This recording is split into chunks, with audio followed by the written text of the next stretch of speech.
সবাইকে স্বাগত জানিয়ে শুরু করছি আজকের class the riddle. Let's start. Akbar was one of the greatest empires of India. He belonged to the Mughal dynasty. He had in his court the 9 Gems, his 9 advisors. One of these gems was Birbal, known for his wit and wisdom. এবার এটার বাংলাটা আমরা line by line শিখব। Akbar was one of the greatest empires of India, মানে আকবর ছিলেন ভারতের অন্যতম একজন সেরা সম্রাট।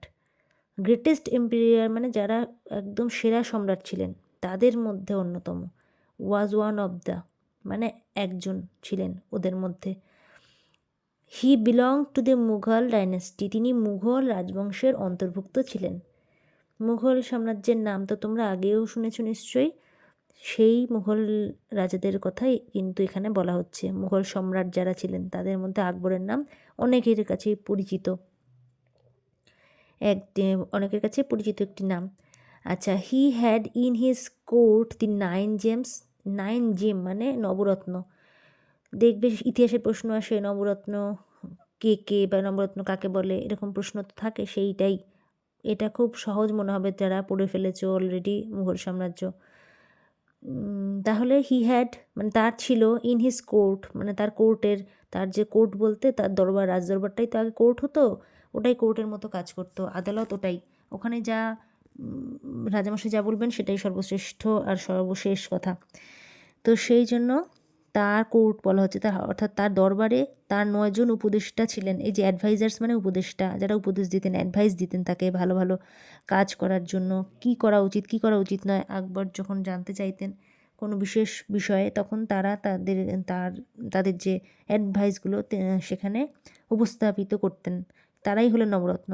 তো তাহলে এটার বাংলাটা হলো, তার দরবারে তার 9 জন উপদেষ্টা অর্থাৎ নবরত্ন আর কি যাকে বলা হচ্ছে, তারা ছিলেন।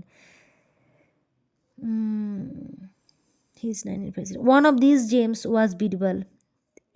এই জেমসগুলোর মধ্যে মানে এই রত্নগুলোর মধ্যে হচ্ছে একজন হলো কে না, একজন হলেন বীরবল।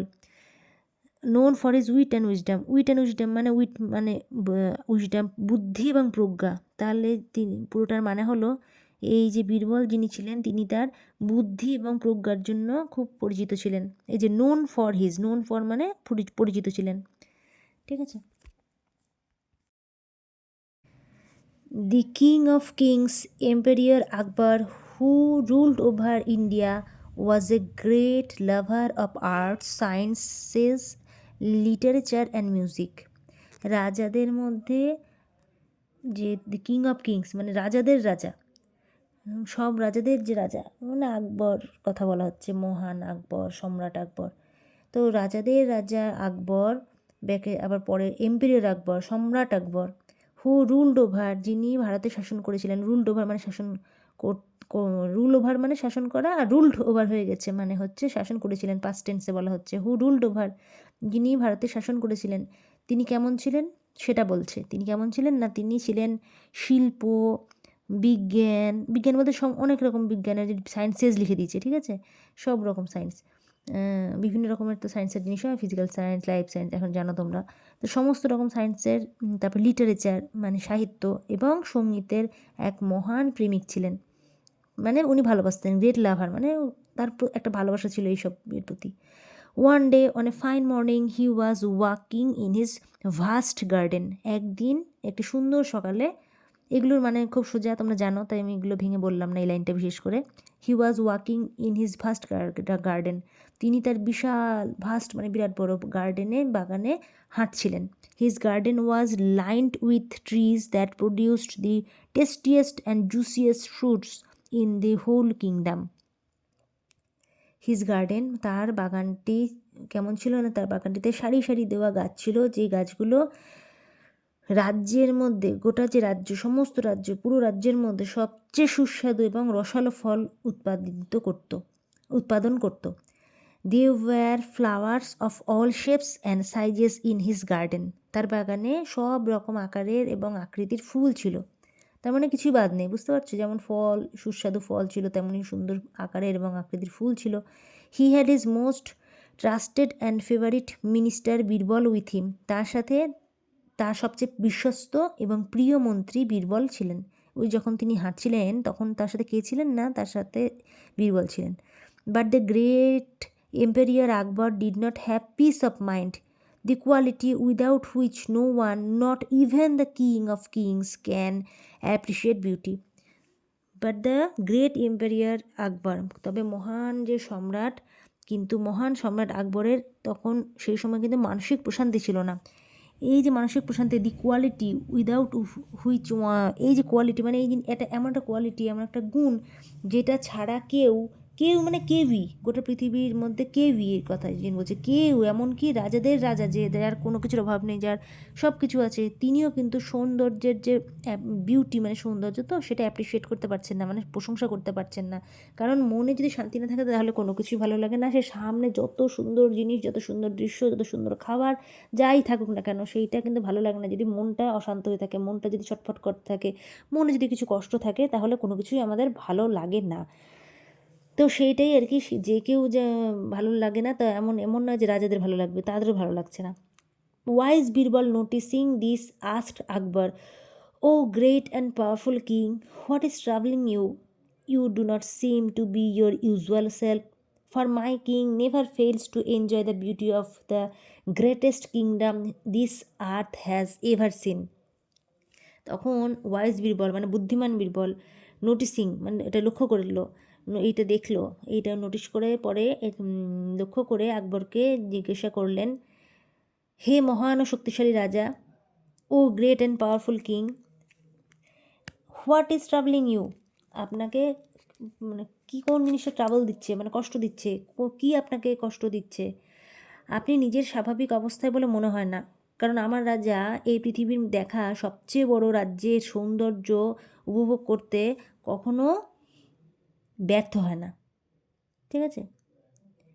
কারণ সবসময় যে থাকে তো সাথে, জানে যে সবসময় উনি কীভাবে সব ভালো জিনিসগুলোর প্রশংসা করেন, কিন্তু আজকে করতে পারছেন না। তার মানে নিশ্চয়ই কোনো সমস্যা ওনার হয়েছে, সেটা কিন্তু এই বুদ্ধিমান বীরবল বুঝতে পেরে গিয়েছে।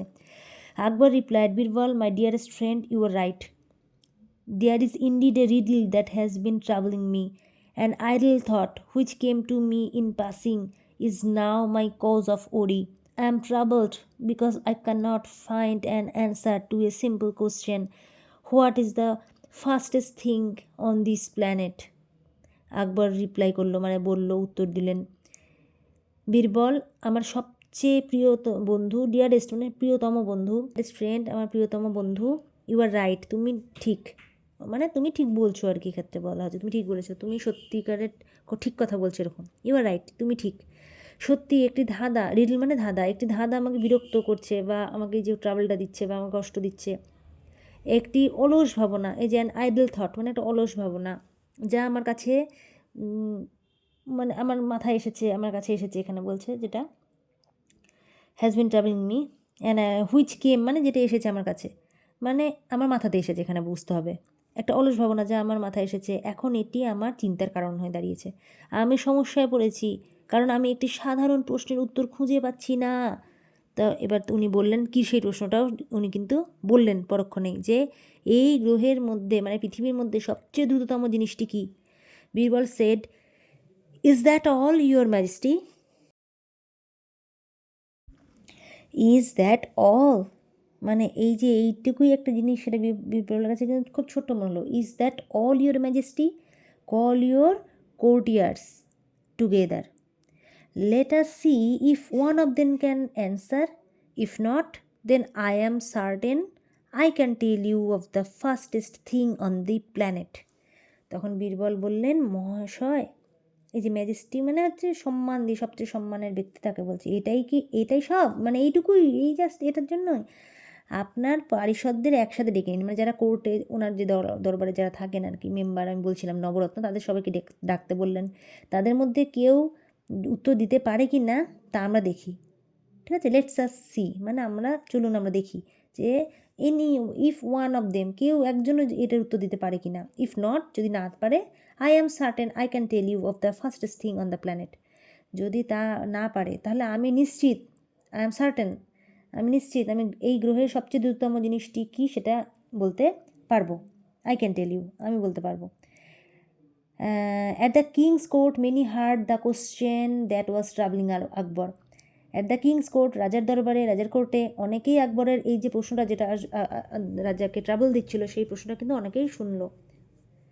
মোস্ট ওয়ার পাজলড, বেশিরভাগই বিস্মিত হয়ে গেল, পাজলড হয়ে গেল, কনফিউজড হয়ে গেল।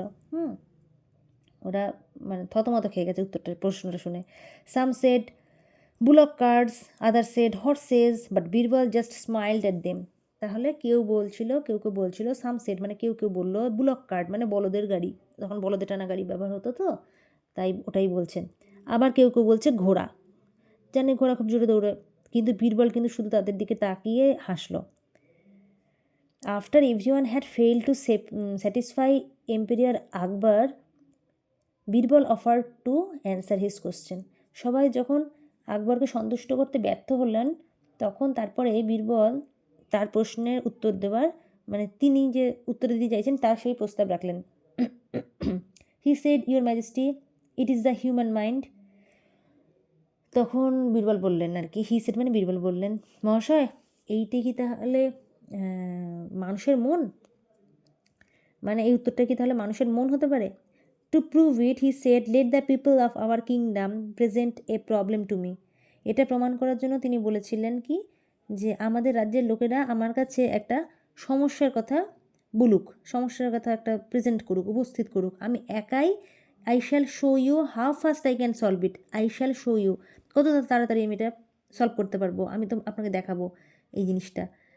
I can solve it using the powers of my mind alone. আর আমি একাই আমার মনের যে শক্তি, পাওয়ার অফ মাই মাইন্ড, আমার মনের শক্তি, এটা ব্যবহার করে কত তাড়াতাড়ি কত দ্রুত এটা সমাধান করতে পারি তা আমি আপনাদেরকে বা আপনাকে দেখাবো, সবার সামনে আর কি দেখাবে ব্যাপারটা, তো সবাই বুঝতে পারবে। A man came forward from the audience, একজন মানুষ কেম ফরওয়ার্ড মানে এগিয়ে এলো অডিয়েন্সের ভিতর থেকে, দর্শক যারা ছিল তাদের ভিতর থেকে। সবাই তো দেখছে ওই ব্যাপারটা, তা সেখান থেকে একজন এসে বলল, he claim that his neighbour had sold him his well. সে দাবি করলো কি, ক্লেম করেছিল যে তার প্রতিবেশী নেইবার তাকে একটা কুয়ো বিক্রি করেছে। ঠিক আছে, তাহলে সে কী দাবি করলো, যে তার প্রতিবেশী তাকে একটা কুয়ো বিক্রি করেছে। Now when he wanted to draw water from the well, his neighbour wanted to charge him money for it. এখন কি সমস্যা দাঁড়িয়েছে, যে হোয়েন হি ওয়ান্টেড, যখন সে সেখান থেকে জল উঠাতে চাইছে, কুয়োর মধ্যে তো জল থাকে, সে জল যখন সে উঠিয়ে আনতে চাইছে তখন তার প্রতিবেশী তার কাছ থেকে টাকা চার্জ করছে, মানে তার অর্থ আর কি চাইছে, অর্থ না দিলে কিন্তু জল দিবে না। After being summoned to the court, his neighbor argued that he had just sold him the well, not the water in it. তখন সেই লোককে ডেকে পাঠানো হলো যে বিক্রি করেছিল, সেই যে প্রতিবেশী, তিনি তখন আদালতে আসলেন এবং এসে বললেন যে আদালতে তলব করা হলো, সামান মানে তলব করা, বাংলাতে যেটাকে সমন বলে, সমন পাঠানো হলো। তখন ডেকে আনার পরে হিজ নেইবার আর্গুড, সে ঝগড়া করছে আর কি, মানে তর্ক করছে যে আমি তো তাকে শুধু সোল্ড করেছি হিম দ্য ওয়েল, শুধু তাকে ওয়েলটা সোল্ড করেছি, বিক্রি করেছি, শুধু কুয়ো বিক্রি করেছি, not the water in it, তার ভিতরে যে জলটা ছিল সেটা কিন্তু তাকে বিক্রি করিনি। Akbar listen to the argument carefully and ask Birbal to settle the dispute. Akbar listened মানে আকবর মন দিয়ে শুনলো কথাটা, শোনার পরে তখন বলল যে মনোযোগ দিয়ে শুনলো, আর এই একটা যে যুক্তিটা দেখালো সেটাও সে মন দিয়ে শুনলো, এবং বীরবলকে কি বলল, যে Birbal to settle the dispute, এবং বীরবলকে এই যে নিষ্পত্তি করতে বললেন, এই যে একটা বিরোধ উপস্থাপিত হয়েছে সেই বিরোধ নিষ্পত্তি করতে বললেন। Birbal স্মাইলড at the man and said, I think the solution is rather simple, it is your well now, your neighbor should be paying you rent for keeping water in your well. If he wants you to pay for his water, he must pay for using your well. তাহলে বীরবলও কিন্তু ফটাফট একটা দারুণ বুদ্ধি বের করলো। তোমরা বলো কেমন বুদ্ধি? বীরবল কি বললেন না, বাংলায় বলি, লোকটির দিকে তাকিয়ে বললেন, আমি মনে করছি সমাধানটা কিন্তু খুবই সোজা, খুবই সিম্পল, খুবই সহজ। ইট ইজ ইয়োর ওয়েল না, এটা এখন তোমার কুয়ো বা কূপ, তোমার প্রতিবেশীরই তোমার কূপে জল রাখার জন্য তোমাকে কিন্তু রেন্ট মানে ভাড়া দেওয়া উচিত, হ্যাঁ, পে করা উচিত কিছু, কারণ এটা তো তোমার কুয়ো। প্রতিবেশী যে জল রেখেছে তার মধ্যে, সেটার জন্য তো তোমাকে যখন বিক্রি করে দিয়েছে তোমার কুয়ো, জলটা অবশ্য তোমার নয়, ঠিকই আছে, তাহলে প্রতিবেশীর তো জল, তাহলে প্রতিবেশী তোমার কুয়োর মধ্যে জল রাখছে, তো সেখানে তাহলে তাহলে তার ভাড়া দিয়ে রাখা উচিত, সেটা তো সে দিচ্ছে না। তখন বলছে যে if he wants you to pay for his water he must pay for using your well. যদি সে চায় যে তুমি তার জলের মূল্য দেবে, তাহলে তবে অবশ্যই তোমাকে সেই কুয়ো ব্যবহারের জন্য তাকে অর্থ দিতে হবে, ঠিক আছে? আগে সে অর্থ দেবে, তাহলে তারপরে তুমি তার কাছ থেকে জল কেনার জন্য টাকা দেবে। The neighbour realise that he was outwitted and withdrew his claim immediately. প্রতিবেশী বুঝতে পেরে গিয়েছিল কিছু, যে সে কিন্তু হেরে গিয়েছে।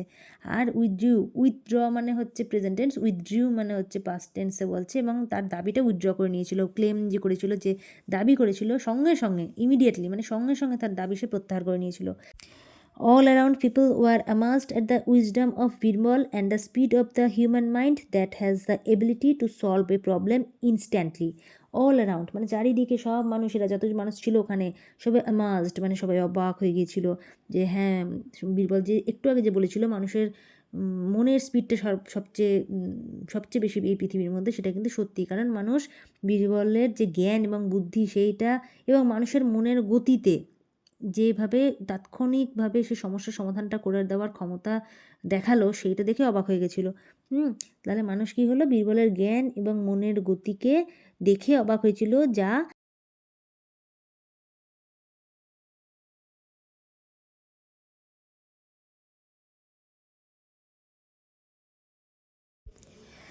চারিদিকে তাহলে মানুষ কী হলো না, বীরবলের জ্ঞান এবং মানুষের মনের গতি বেগ দেখে অবাক হয়েছিল, সেই মনের গতি যা তাৎক্ষণিকভাবে কোনো একটি সমস্যার সমাধান করার ক্ষমতা রাখে।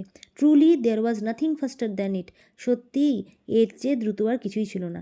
তো কিছুই ছিল না বলাটাই কিন্তু ভুল, এখানে আমরা বলতে পারি কিছুই নেই, কারণ এখনও এই এই যে আমাদের এত উন্নত দেশ, এত কিছু হয়েছে, তারপরে কিন্তু মনের চেয়ে ফাস্ট আর কিছুই নয়।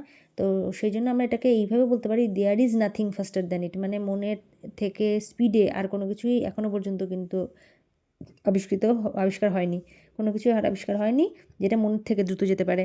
তো সেই জন্য এখানে যেহেতু পূর্ণ গল্প বলছে, সেই হিসেবে সবটাই পাস্ট টেন্সে বলা হচ্ছে, তাই এই কথাটাও পাস্ট টেন্সে লিখেছে যে ওয়াজ নাথিং, কিন্তু অ্যাকচুয়ালি এখানে আমরা ইজও বলতে পারি আমাদের কোনো কথার মাঝখানে।